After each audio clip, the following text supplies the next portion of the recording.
Welcome to the Mum CEO podcast. I'm your host, Esther Roach. Join me as we explore the dynamic intersection of motherhood and entrepreneurship. From the challenges to the triumphs, we're here to unravel it all.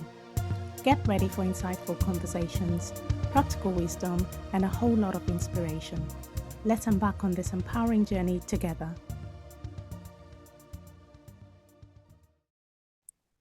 Hello and welcome to another episode of the Mum CEO podcast. I'm your host, Esther Roche, and today I'm joined by Boryana. How are you, Boryana? And welcome to the show.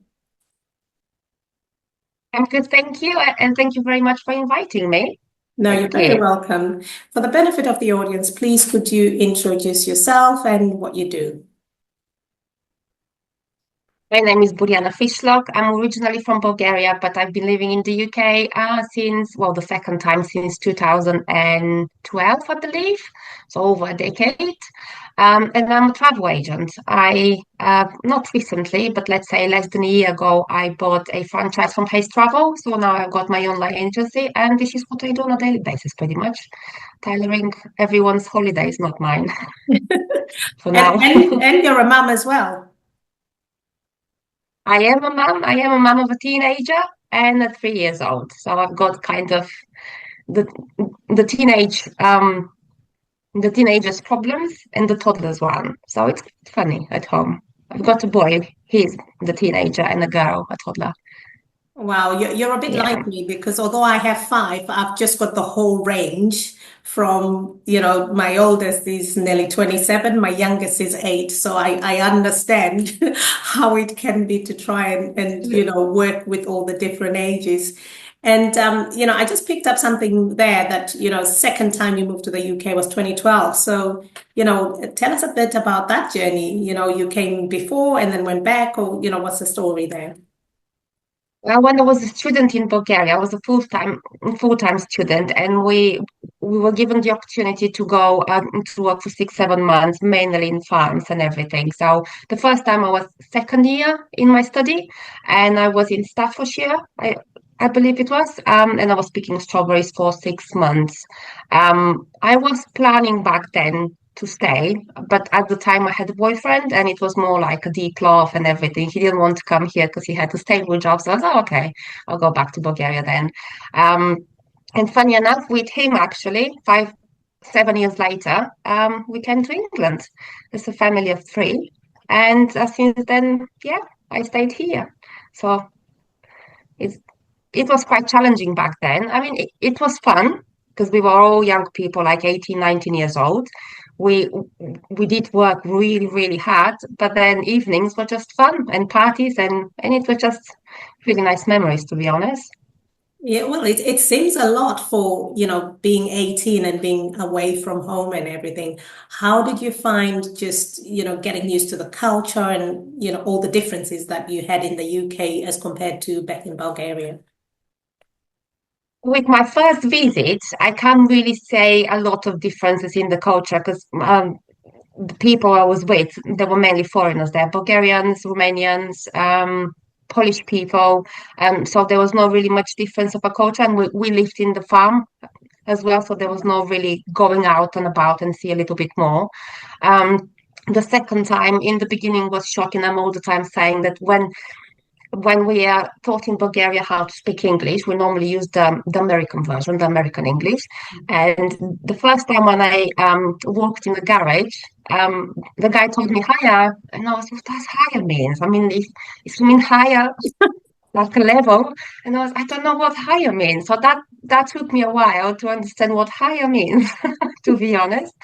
But yeah, and to be honest, my first visit was quite a bit of a journey because I had to go back in Bulgaria 1 month earlier because I had a trapped nerve, so I had to go back a bit earlier, which was fine. But when we were coming to England, we were by bus. So I've never been on a plane. I've never even walked in airplane. I've never been in an airplane or airport. So I was traveling from Stafford up to Luton by myself, changing buses. One of the bus was broken, so they transferred us to a small van, but the van had to take like some additional attachment for their for the luggage. So I was a bit shocked because I was in the middle of nowhere. My English was not good at all, and I was just like, "Oh my God, what I'm doing now here?" And I don't know where I am. Um, and then I cried at the airport. I cried. I could see Sophia was flashing on the board, but I was crying a lot. And one of the bodyguards, they came to me and they asked me what's wrong. And I told them, "Oh, I've got something printed here, but I don't know where I'm going. I'm traveling to Sofia, but I've never been in an airport." So he explained me what I need to do. And I was, "Oh, okay." So I calmed down a little bit. He left me there, and then I started crying again. And he came back and he goes, "What's wrong now?" And I said, "I don't know where to go and do my check-in. I just don't know what I'm doing." So bless him, he took me with him and he took me to the check-in desk. I had Bulgarian language and I was, "Oh, okay." So it was quite challenging for a 19 years old, to be honest. But yeah, the culture, it's very difficult. In Bulgaria, we are very traditional people. We keep a lot of traditions. My now husband is British, so he loves this. For example, we paint eggs for Easter. We celebrate Christmas Eve instead of Christmas Day, which is quite work with me and him because Christmas Day is for his family and we're spending time with his family. And Christmas Eve, they are coming to me so they can kind of taste and experience our traditions. But yeah, we are very with a lot of traditions for many things. Um, and yeah, and it's probably I don't know. British people are very polite, which is quite nice, and I learned to be a polite person now, and I'm using my pleases and thank yous very often. In Bulgaria, it is not unpolite, but it's not a common thing. So even if you say "give me a water" in English, it's more like a rude way of saying it. In Bulgaria, it's just a normal thing. So I was quite rude in the beginning. So people around me had to teach me that I'm quite rude. Even in my emails, I was using a lot of explanation marks, which I've been told after that in the office, don't use explanation marks. It's interesting, really, to see how there is quite a big cultural difference and how difficult it can be to actually get used to everything, like you said, with knowing what the words mean and what people are actually saying to you and how you react to it and stuff. And I completely get it because, I'm foreign myself and we had a lot of American English and stuff as well. But it's kind of like throws you a little bit. Even up to now, there's still certain things that I look at and I think, what do you mean? What is this? And I think the beauty is if you're able to ask, then at least, instead of just thinking, oh my gosh, this is beyond me, just ask and then you'll be all right. But for someone who's 19 to take on traveling, having never been on an aeroplane, that's quite something. And it brings me to asking about, you're a travel agent now. Where was that born from? Actually, that kind of interview at the moment is at the right place because it was this time last year. I decided I'll take this path because we were on our honeymoon with my husband last year, and the first or the second day, which is pretty much now, last year, I was just thinking, I don't want to go back behind the desk. I don't want to go back behind the computer. I just want to do travel, and this has been dream since a very young age. I love travel, even though over the years I had some moments which I could travel more, had some moments which I couldn't afford or we just couldn't because of kids, half terms and term times, we can't really travel wherever we want to and whenever we want to. And yeah, and it was just one day thought I just want to travel. And when we came back, I started researching where exactly to start and everything. So 1 year now, I decided to take this path. Wow, that's incredible. And I love the fact that you've mentioned that you decided to research because sometimes I think when people are looking in and seeing somebody running a business, they just think you just woke up one day and you've just started it. What would you advise somebody who's thinking of starting a business? It doesn't matter what they want to get into, but what would you say are some of the important things you had to do for yourself? The first thing I would say is mindset and reading a lot of books. And these books are not so much so for business purposes, it's more for your mindset because really to run a business, you really need to look at the world in a different angle and you really need to set your mindset in the right direction. The second part is your research. Do a really, really good research, exactly what you really need to do what you love because otherwise that's not going to happen. It's um, just to build a business for the sake of business doesn't work. You really need to be passionate about, because this is going to be your baby at the end of the day, and you need to look after it and everything. Um, but research is the second bit, and it is a lot of research. It's not just 1 day or 2 days. I spent literally, so I decided in May. I bought the franchise in September. So all of these months, I've been constantly researching back and forward just to know what I want to do, how I want to happen, where to start from, and everything. A lot of consultations, and just to be prepared that it is time consuming, and it is investment in yourself, investment in your business, investment in your education. It's not an easy peasy job, but it is rewarding at the Yeah. end. No, that's fantastic. Yeah. And it's some really brilliant tips and stuff because, I know well how the journey can be, and it's not as straightforward, it's not just a straight line. There's curveballs and things along the way as well that you have to be mindful of. And if something doesn't work, it's kind of, again, it's the Oh, mindset. yeah, It's how definitely. do you deal with it, isn't it?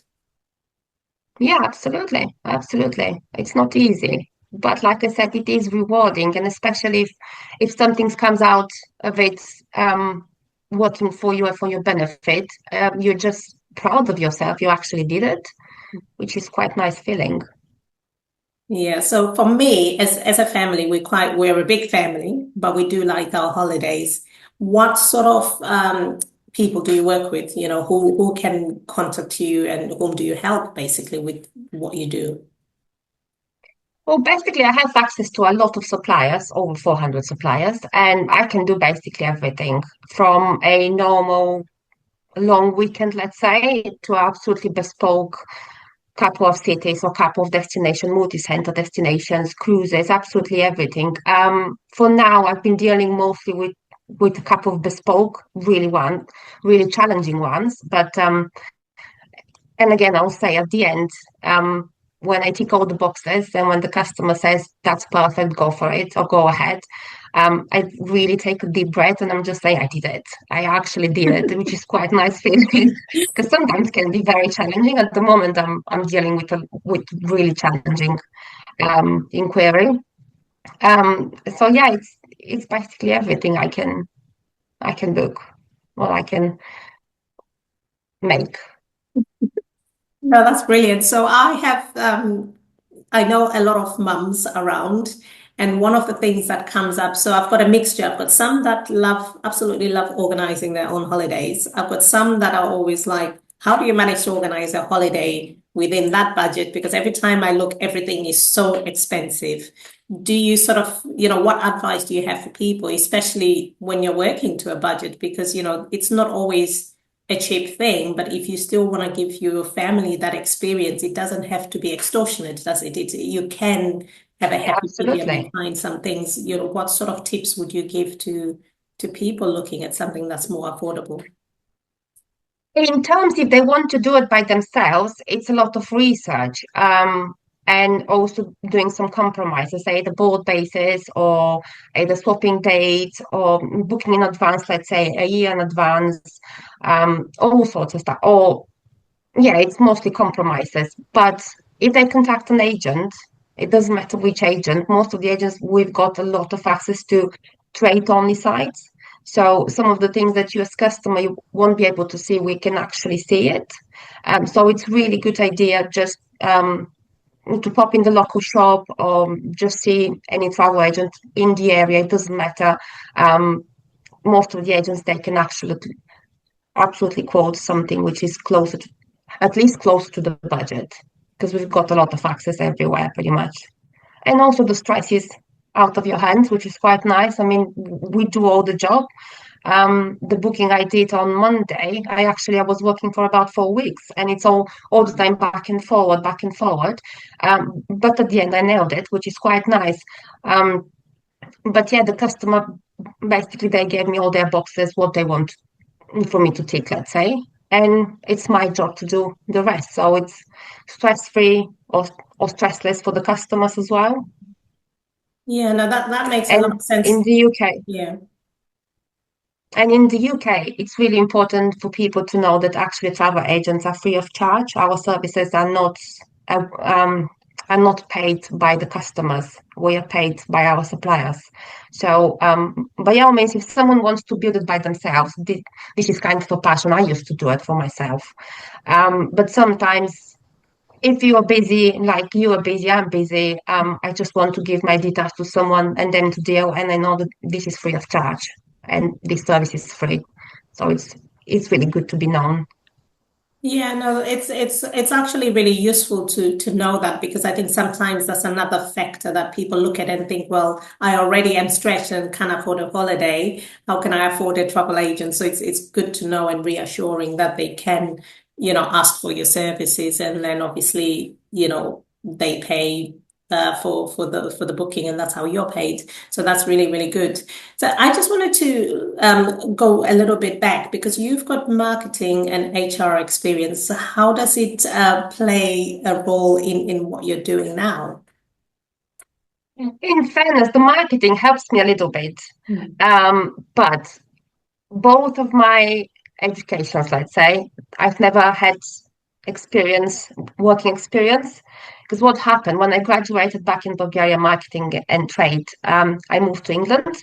So I've never had the chance to actually work this. I couldn't not continue with my master degree back then, but it was very strange after my divorce and I became a single mom. My mind was, well, I can do whatever I want to do now. So I'll start my master degree. And I started my master degree. And back then, the job I was working, they had an opportunity which was still not confirmed for HR administrator, but needs to be after recently graduated master degree. So I thought, oh, okay, well, that's an opportunity. And I started studying here. But they confirmed it at the end for January 22, which is when I delivered my daughter. So I've never been able actually to go and experience this. And like I said, when I reset last year, for me was like, I don't want this. I think it was the learning curve that I just, yeah, changed my mind, I guess, Yeah. and start doing something that I love to instead of something that I need to. Yeah, and that's really interesting because I was gonna say to you, it's quite a change, isn't it, from what you are? And I'm hearing a lot of that now because half of the time it's almost like, back in the day you were expected to train in one thing and you worked in the one thing until the day you retire. Whereas nowadays it's quite nice that you can change and you can retrain and take something else on.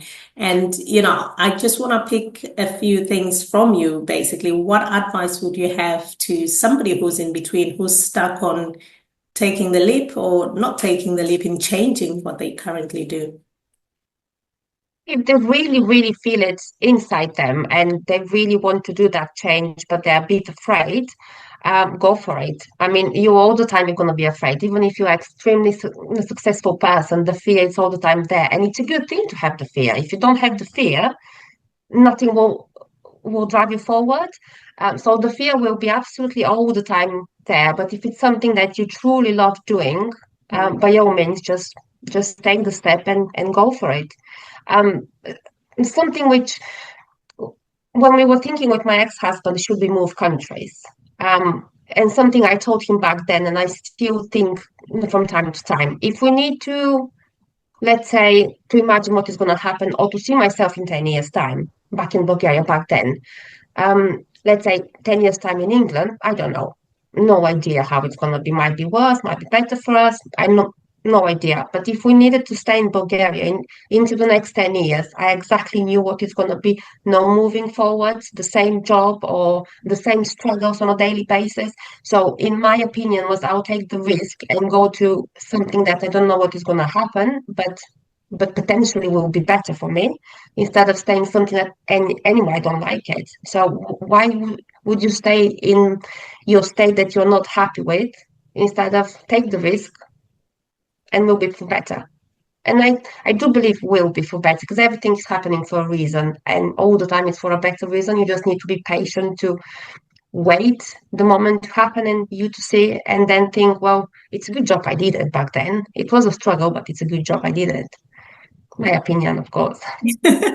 Absolutely. But the thing is, it's better to not regret not taking that opportunity Oh yeah, because, I think sometimes fear can hold us back from taking those opportunities and actually changing our positions and situations in life, which, you clearly did and had this vision and stuff, and you're following something you're more passionate about now. But moving on to, what sort of things do you feel you've kind of gained, or what has been the changes in you as a person, being a mum for the second time? Because you've got quite a big gap between the children. Has anything changed since then, or you're still sort of just driving yourself the way you were before? changed, and I think because of my second child, I actually took the leap and changed all my career path. It was more, I don't know, when you were younger, when you have your first one, you're kind of focused on the first one. You're like ego mom and to not hit themselves, and you're constantly there. With the second one, you're more like looking around them. Or I just sat down and I just thought I want to spend more time with them. My son is just like yesterday, he was 2 years old, now he's 13 years old. And it was just shocking to realize the time just gone. And I was thinking, eh, and what I did, nurseries, breakfast club, after school clubs, work constantly. It's not like with business or having a business, you have this time, but you do have the opportunity or the availability to say, okay, I'm done for today. I just want to take my kids out, and that's it. Um, so that sort of thing changed. My mindset changed, even though I went through a huge depression with her, not as bad as my son. Um, it definitely changed. She was the reason actually I started looking for some other options, because I just realized seeing her, and I'm trying to remember my son at her age, and then I'm just like seeing him next to me, bigger boy, and I'm just thinking the time just gone. I can't lose another 10 years working constantly, being absolutely exhausted after work, traveling. It's not like I'm not now, but it's a different way. It's not the same way when you are going to work. It's more like it's more like a rewarding exhaustion, if that makes sense. Because I'm tired. I'm not saying I'm not tired, but still you have the control as well. Yeah, no, absolutely. And it's really interesting what you say because, I'm a bit the same because when I had especially my first two and you're constantly at work full time and, I understand business is not for everybody, but I completely changed and now I'm more present than I ever was in terms of, my first two certainly because I did what I had to do back then. So it's kind of like we all have Exactly.